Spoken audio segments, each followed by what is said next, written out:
Oggi prepariamo un contorno delizioso, le carote in padella. Allora, questa è una carota gigante, pesa quasi mezzo chilo.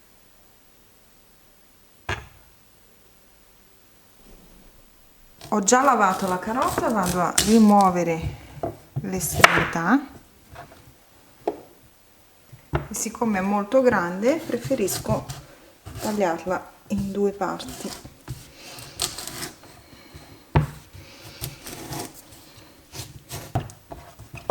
Adesso la faccio a fettine, così.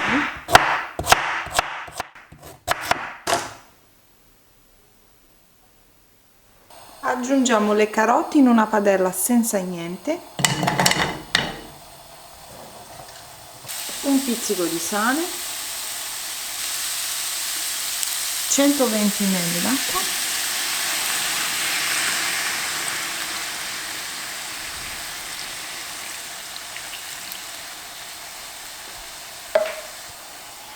copro, abbasso la fiamma e faccio cuocere per circa 15 minuti finché le carote non risultano morbide. Ovviamente questo dipenderà dallo spessore che avete dato alle carote e anche dalla fiamma, insomma.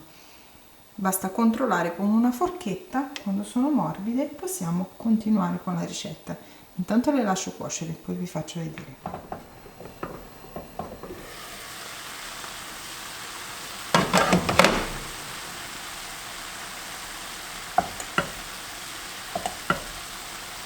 Le carote sono cotte, fa anche rima, vedete? Hanno assorbito tutta quanta l'acqua.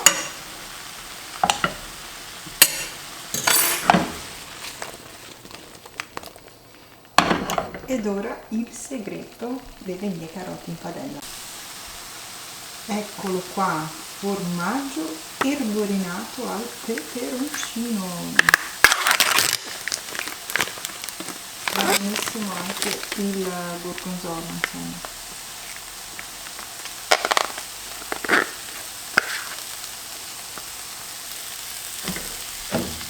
Copro, spengo e lascio un attimino per far ammorbidire il formaggio e poi vado a mescolare.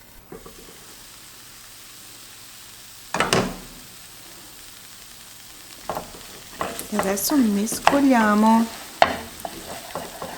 Ragazzi, vedrete che vi chiederanno tutti la ricetta di queste carote perché sono deliziose.